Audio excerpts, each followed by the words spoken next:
기독교만이 가지고 있는 독특하고 특별한 특징이 있습니다. 세계 4대 종교라고 하는 나머지 종교에서는 찾을 수 없는 기독교만이 가지고 있고 보여주는 아주 특별하고 독특한 것이 있습니다. 그것은 바로 부활입니다. 성경은 예수님이 죽었다가 3일 만에 살아나셨다고 가르쳐 주십니다. 예수님이 십자가에 못 박혀 죽은 것은 역사적인 사실입니다. 그리고 예수님의 시체가 아리마대 사람 요셉의 무덤에 안치된 것, 즉 장사된 것도 역사적 사실입니다. 그리고 예수님이 죽은 지 사흘 만에 살아난 것도 역시 역사적인 사실입니다. 그러나 우리는 죽은 자가 살아난다는 것을 쉽게 받아들이지 못합니다. 그 이유가 무엇일까? 죽었다가 살아난다는 것은 우리 사람의 능력으로는 불가능하기 때문입니다. 우리는 부활하는 능력도 없고 부활시키는 능력도 없습니다. 죽은 사람을 살릴 만한 능력이 우리 사람에게는 없고 죽은 내가 다시 살아날 능력도 내게는 없습니다. 우리의 능력으로는 불가능한 일이기 때문에 사람들은 예수가 죽었다가 다시 살아났다는 것을 역사적인 사실로 받아들이지 못합니다. 그렇게 생각하고 판단하고 결정하는 그 논리, 생각의 기초는 우리의 능력에 있는 것입니다. 그래서 사람들은 예수님의 부활을 믿지 않습니다. 그러나 성경에는 예수님이 죽었다가 살아나신 것이 역사적인 사실이라는 것을 알려주는 여러 증거들이 있습니다. 그 증거들 중에 대표적인 증거가 예수님을 따르는 제자들의 변화입니다. 이 예수님을 따르는 제자들의 변화는 극적인 변화입니다. 이 말은 점진적인 변화가 아니라는 것입니다. 한순간에 우리가 흔히 하는 말로 180도 사람이 변했다라고 하는 것처럼 아주 극적인 변화이고 혁명적인 변화입니다. 예수님이 죽음 전에 이 제자들의 모습은 어떠했는가? 이 예수님의 제자들은 스승인 예수님이 갑자기 그리고 비참하게 모욕과 수모를 당하면서 십자가에 못 박혀서 죽을 것이라고는 전혀 생각하지 못했습니다. 예수님이 나귀를 타고 예루살렘 성에 입성하셨을 때 사람들이 나뭇가지를 흔들고 깔면서 호산나 호산나 왕의 입성을 환영하는 모습을 보였을 때 제자들은 예수님의 죽음을 생각한 것이 아니라 예수님이 드디어 이스라엘을 로마의 지배로부터 해방시킬 왕으로 등극하시는구나라고 하는 기대감을 가지고 있었습니다. 그런데 그렇게 예루살렘에 입성하신 예수님이 제자들의 생각과 기대와는 정반대로 너무나 무기력하게 저항도 하지 않으시고 여태껏 사용하셨던 신적인 능력도 사용하지 않으시고 너무나 비참하게 십자가에 못 박혀 죽으신 것입니다. 그런 예수님이 피 흘리면서 고통 속에서 말 그대로 피 범벅이가 된 상태에서 죽으신 그 모습을 보고 망연자실했습니다. 절망했을 뿐만 아니라 그 제자들은 두려움에 사로잡혔습니다. 자신들이 따르던 스승을 그렇게 끔찍하게 죽였으니 제자들인 자기들도 죽이거나 아주 호된 핍박을 가하거나 고진 고문을 할 것이라고 그들은 생각했기 때문입니다. 그리고 그 생각은 어느 정도 일리가 있는 생각이었습니다. 그래서 이 두려움에 사로잡힌 이 제자들은 사람들을 만나는 것도 꺼리고 한 집에 모여서 문을 안에서 잠그고 집 안에만 숨어 있었습니다. 그렇게 두려움에 떨던 이 제자들이 어느 한순간에 사도행전으로 넘어오면 많은 사람들에게 가서 그 많은 사람들 앞에서 담대하게 설교하고 전도하는 사람으로 변화되었습니다. 그들이 사람들에게 전도했던 설교했던 그 주제는 하나였습니다. 예수의 부활이었습니다. 베드로를 비시해서 사도들이 전도한 내용은 이것입니다. 너희가 십자가에 못 박혀 죽인 이 예수를 하나님이 살려주셨다라는 것이에요.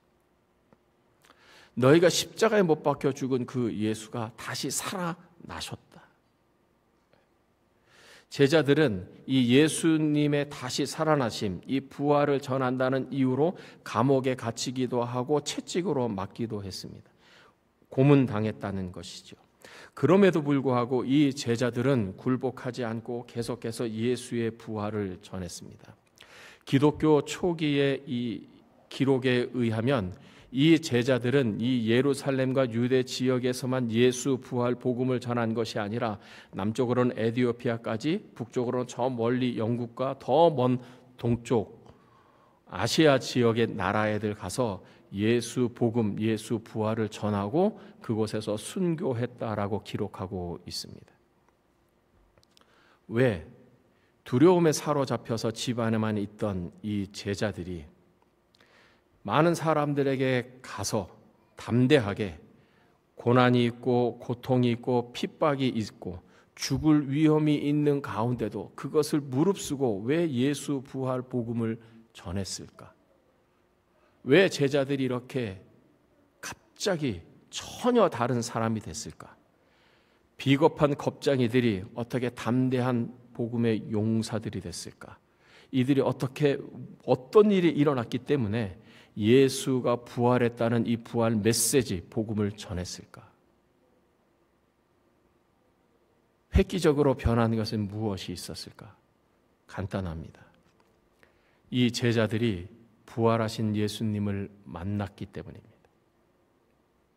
부활하신 예수님을 경험했기 때문입니다. 우리가 다음 주에 살펴보겠지만 예수님은 이 제자들, 숨어 있는 이 비겁함, 두려움에 사로잡힌 제자들에게 친히 찾아오셔서 손에 못자국을 보여주시고 옆구리에 찬자국을 보여주셨습니다. 내가 십자가에 못 박혀 죽은 것은 사실이다. 너희들이 알지 않느냐? 내가 다 살아난 것도 사실이다.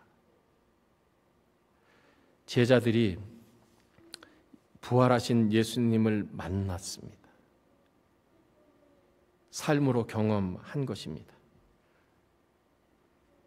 부활하신 예수님을 만났기 때문에 그렇게 예수 부활 복음을 전하는 담대한 자들이 되었습니다. 제자들이 확 바뀐 것이죠.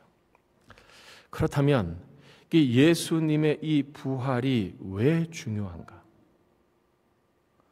예수님의 부활이 우리에게 가르쳐 주시는 메시지가 있기 때문입니다. 예수님의 부활이 우리에게 가르쳐 주시는 그 메시지는 한마디로 말하면 예수는 하나님의 아들이라는 것입니다.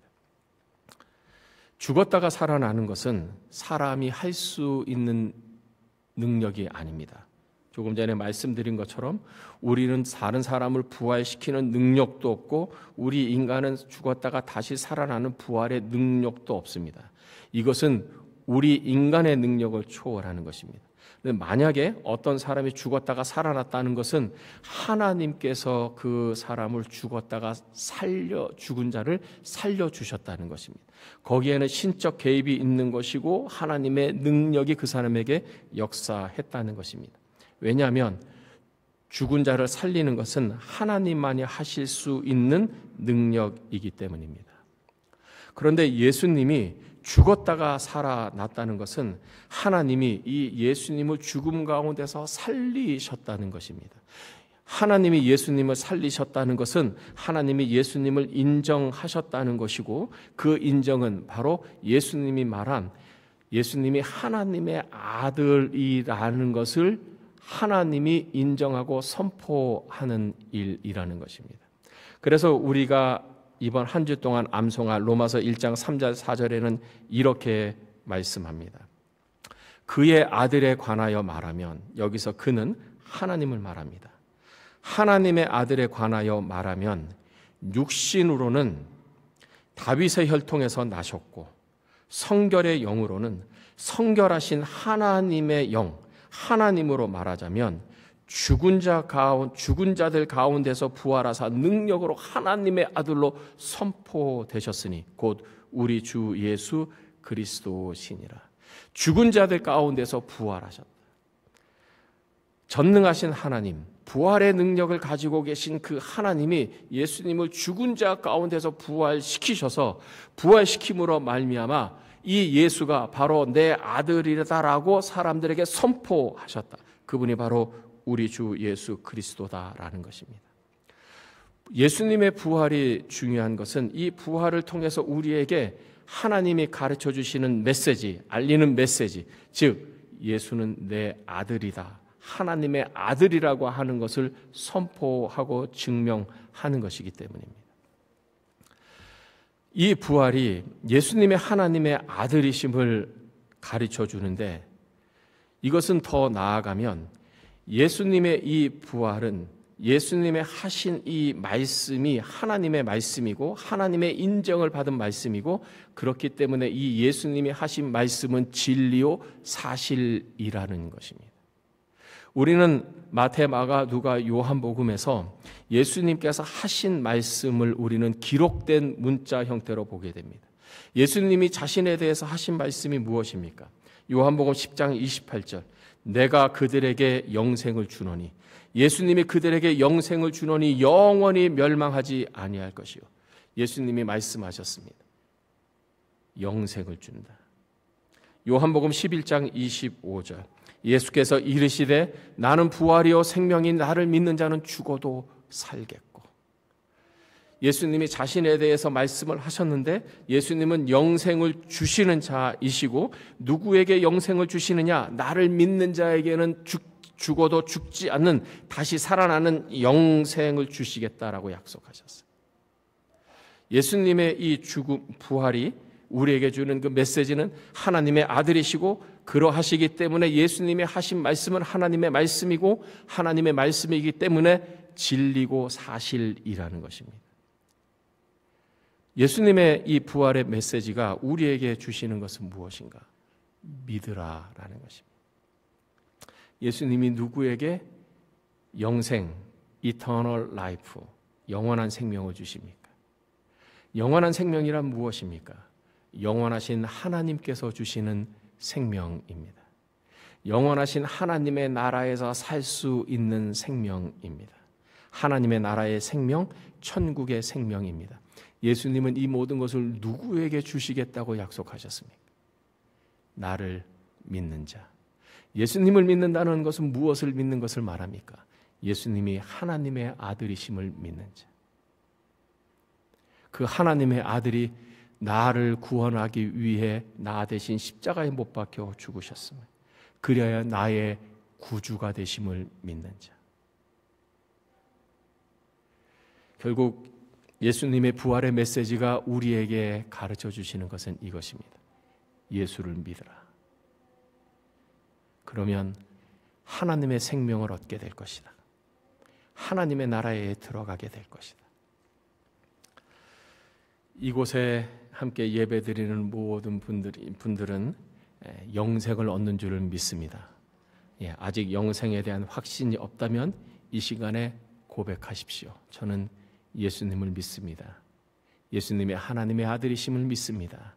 예수님이 죽었다가 사흘 만에 다시 살아나신 것을 저는 믿습니다. 예수님이 나 대신 십자가에 못 박혀 죽으신 나의 구세주이심을 믿습니다. 여러분 믿음으로 고백하십시오. 은밀한 중에 보시는 하나님께서 여러분의 믿음의 고백을 들으시고 영생을 주실 줄을 믿습니다. 성경에는 이 부활하신 예수님이 나타나신 사람들이 있습니다. 막달라 마리아, 빈 무덤에서 돌아가는 여인들, 그리고 베드로에게 부활하신 예수님이 나타나셨습니다. 뿐만 아니라 엠마오로 가는 두 제자들에게 부활하신 예수님이 나타나셨고, 방에 숨어 있던 도마가 빠진 10명의 제자들, 그리고 그 후에 도마를 포함한 11명의 제자들이 집안에 있을 때 부활하신 주님이 그들에게 찾아가셔서 만나 주셨습니다. 고린도전서 15장에는 예수님께 부활하신 예수님께서 500여 명이 함께 모여 있는 그때 그들에게 나타내셨다라고 기록하고 있습니다. 부활하신 예수님이 제일 먼저 찾아가시고 부활하신 예수님을 제일 먼저 만난 사람은 막달라 마리아입니다. 오늘 말씀입니다. 이 막달라 마리아는 제자들보다 부활하신 예수님을 먼저 만났습니다. 그래서 이 마리아는 부활하신 예수님을 만난 후에 너무 감격스러워 기뻐서 제자들에게 가서 내가 주님을 보았다라고 주님의 부활을 알려줍니다. 그래서 혹자들은 이 막달라 마리아를 사도 중에 사도라고 일컫기도 합니다. 사도들에게 부활하신 주님을 알려준 사람이라는 뜻이지요. 우리가 생각해 볼 것은 왜 예수님은 막달라 마리아에게 제일 먼저 나타나셨을까? 그 이유가 1절, 2절입니다. 우리 1절, 2절 한 번 더 읽겠습니다. 안식 후 첫날 일찍이 아직 어두울 때에 막달라 마리아가 무덤에 와서 돌이 무덤에서 옮겨진 것을 보고 시몬 베드로와 예수께서 사랑하시던 그 다른 제자에게 달려가서 말하되 사람들이 주님을 무덤에서 가져다가 어디 두었는지 우리가 알지 못하겠다 하니. 왜 이 막달라 마리아는 부활하신 예수님을 제일 먼저 보게 되었을까요? 예수님이 부활하신 그 부활의 새벽에 예수님의 무덤에 갔기 때문입니다. 왜 막달라 마리아는 이 어두운 새벽 미명에 예수님의 무덤에 갔을까요? 예수님의 시체에 향품 또는 향료를 바르기 위해서 갔습니다. 향료를 시체에 바른다는 것은 시체가 썩지 않도록 보존한다는 의미보다는 시체에 썩는 냄새를 중화시키는 용도로 사용했습니다. 오늘날 우리가 향수를 몸에 뿌리는 것과 비슷한 작용이죠. 시체가 썩으면 그 썩는 냄새가 아주 고약하니까 그 시체에 썩는 냄새를 좀 중화시키기 위해서 좋은 향기가 나는 향료를 시체에다가 두는 것이었습니다. 막달라 마리아는 바로 예수님의 그 죽은 그 시체에 향료를 두기 위해서 새벽에 간 것입니다. 그렇다면 또 다른 질문이 생깁니다. 왜 막달라 마리아는 그 예수님의 시체에 향품을 바르기를 원했을까? 예수님의 시체를 조금 더 좋게 하기 위한 은혜였습니다. 그러면 왜 막달라 마리아는 이 예수님의 죽은 시체, 살아있는 예수님의 몸도 아니고 이 죽은 시체에게 왜 그렇게 조금 더 잘 하려고 했을까? 성경을 보면 이 막달라 마리아는 그 전에 예수님으로부터 은혜를 받았기 때문입니다. 막달라 마리아는 어떤 은혜를 예수님으로부터 받았는가? 막달라 마리아가 어떤 여자였는지를 알려주는 말씀이 있습니다. 성경 두 곳에 나옵니다. 이게 공통점이 있습니다.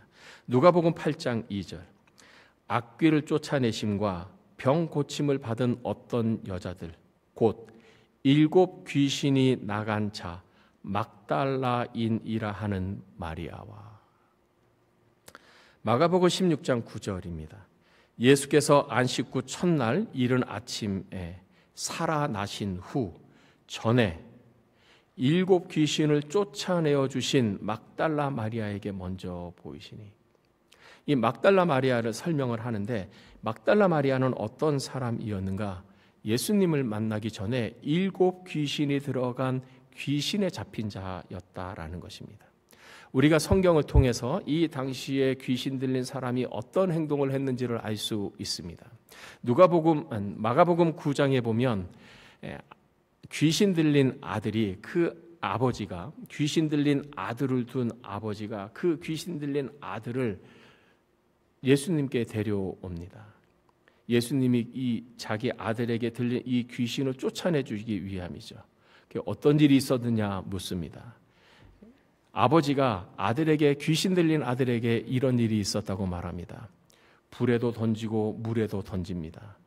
거꾸로 트이기도 하고 거품을 흘리기도 하고 이것저것에 자주 넘어집니다. 귀신 들렸다는 것을 영어 성경은 데몬 포제스드라고 합니다. 데몬 포제스드. 그러니까 사탄의, 데몬의 포제스드, 소유가 된 것이죠. 자기 마음대로 하는 것이 아닙니다. 귀신이 행하는 대로 하는 것입니다. 귀신이 이끄는 대로 하는 것입니다. 귀신이 불에 들어가게 하면 불에 들어가야 되고, 물에 들어가면 물에 들어가야 되고, 거꾸로 들이면 거꾸로 해줘야 되고, 침을 흘리고 거품을 흘려야 되고, 발악을 하고 발작을 하는 것이죠. 자기 힘으로 하는 것이 아닙니다. 이 막달라 마리아에게 7 귀신이 들어갔다는 것입니다. 한 명도 아니고 7명의 귀신이 들어갔습니다. 그러나 이 7 귀신이 들어간 이 막달라 마리아의 삶이 어땠는지를 우리는 어느 정도 상상을 할 수 있습니다. 그런데 예수님이 막달라 마리아 안에 있는 이 7 귀신을 쫓아내 주셨습니다. 비정상적인 생활을 하던 이 막달라 마리아가 예수님의 이 도우심으로 인해 정상적인 생활을 하게 된 것이죠. 얼마나 기뻤을까? 예수님에 대해서 얼마나 감사했을까? 데몬 포제스드의 삶을 살았는데 이제는 자기 스스로가 결정하고 선택하고 싶은 것을 하는 거죠. 막달라 마리아는 예수님이 자기 안에 들어온 이 귀신을 쫓아내 주심으로 사람다운 삶, 인간다운 삶, 자유로운 삶, 정상적인 삶을 산 것에 대해서 너무 감사했던 거죠. 그래서 이 막달라 마리아는 예수님께서 자신에게 베풀어 주신 이 은혜, 그 은혜에 보답하는 삶을 살기 위해서, 보답하는 행동을 하기 위해서 그 이른 새벽에, 길도 잘 보이지 않는 그때에 죽은 예수님의 시체에 향료를 바르기 위해 갔던 것입니다. 그리고 그 아침에 예수님은 부활하셨고 그 부활하신 곳에 막달라 마리아가 있었기에 막달라 마리아가 제일 먼저 부활하신 예수님을 보는 부활의 증인이 된 것입니다. 막달라 마리아를 통해서 우리는 무엇을 배우는가? 막달라 마리아뿐만 아니라 우리 모두는 예수님으로부터 큰 은혜를 받았습니다. 우리는 구원의 은혜를 받았습니다. 죄사함을 받았습니다. 로마서 8장 1절에 첫 번째에 말하는 것처럼 우리를 정죄할 수가 없습니다. 예수 그리스도로 말미암아 생명의 성령의 법이 죄와 사망의 법에서 우리를 해방했기 때문입니다. 구원의 은혜는 과거적인 은혜일 수 있습니다. 그러나 성경 로마서는 예수님은 지금도 우리에게 은혜를 베풀고 계시다라고 말씀합니다. 로마서 8장 34절에 누가 정죄하리요? 죽으실 뿐 아니라 다시 살아나신 이는 그리스도 예수시니 이 그리스도 예수는 지금 무엇을 하고 계십니까? 그는 하나님 우편에 계신 자여 우리를 위하여 간구하시느니라. 예수님이 십자가에 못 박혀 죽으셨습니다. 사흘 만에 부활하셨습니다. 부활하시고 나서 40일 동안 이 땅에 있어서 제자들을 만나시고 하나님의 나라를 가르쳐 주셨습니다. 40일 후에 하늘나라로 올라가셨습니다. 승천하셨습니다. 승천하시고 지금까지 예수님은 하나님 보좌 우편에 계십니다. 하나님 보좌 우편에서 그 예수님은 뭐하고 계십니까? 우리를 위하여 간구하시느니라. 여러분, 지난 한 주 동안 우리가 생활할 수 있었던 것, 우리가 가정을 누리고 우리가 힘을 쓰면서 직장에서 일을 하던 어떤 일을 할 수 있었던 것, 주님이 우리를 위해서 하나님 보좌 우편에서 기도하고 계셨기 때문입니다. 우리는 지금도 예수님의 은혜를 받고 있습니다. 여러분은 최근의 삶 중에서 하나님께서 여러분에게 베풀어 주신 그 은혜를 말한다면 어떤 은혜를 말하겠습니까? 예수님을 통해서 받은 그 은혜를 무엇입니까? 라고 묻는다면 여러분은 그 은혜를 무엇을 말씀하시겠습니까? 우리는 다 막달라 마리아처럼 은혜를 받은 자입니다. 우리는 어떻게 해야 하는가? 첫째, 예수님으로부터 받은 은혜를 생각하는 것입니다. 예수님으로부터 받은 은혜를 생각하기 위해서 우리에게 도움을 주는 말씀이 있습니다. 고린도전서 4장 7절에 이렇게 말씀합니다. 내게 있는 것 중에 받지 아니한 것이 무엇이냐? 지금 내게 있는 것 중에 예수님으로부터 받지 아니한 것이 무엇이냐? 내가 받았은즉 은혜로 받았은즉 어찌하여 받지 아니한 것 같이 내 노력과 내 힘으로 얻은 것 같이 자랑하느냐? 예수님이 주셨기 때문에 우리가 받은 것입니다. 예수님이 주셨기 때문에 우리가 은혜 누리고 있는 것입니다. 그것이 은혜입니다. 여러분, 예수님께서 내게 주신 은혜가 무엇인지 깊이 생각해 보시기를 바랍니다. 조용한 시간에 한적한 장소에 가셔서 하나님이 예수님을 통해서 내게 주신 은혜가 무엇일까? 그것을 하나하나 써보는 것입니다. 두 번째, 은혜에 보답하는 일을 하라. 막달라 마리아는 예수님이 자기에게 주신 이 은혜가 너무 컸습니다. 물론 고마워했겠지요. 마음으로 고마워했을 것이고 입으로 감사합니다라고 말을 했을 것입니다.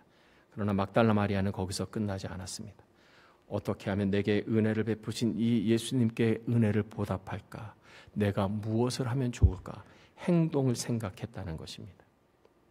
그래서 이 막달라 마리아는 예수님과 함께 다니면서 어려운 일들을 뒤치다거리를 막달라 마리아는 했습니다. 예수님이 십자가에 못 박히신 그때의 막달라 마리아는 그 십자가 밑에 있었습니다. 예수님의 고통당하는 것에 조금이라도 함께 있고 싶었던 거지요.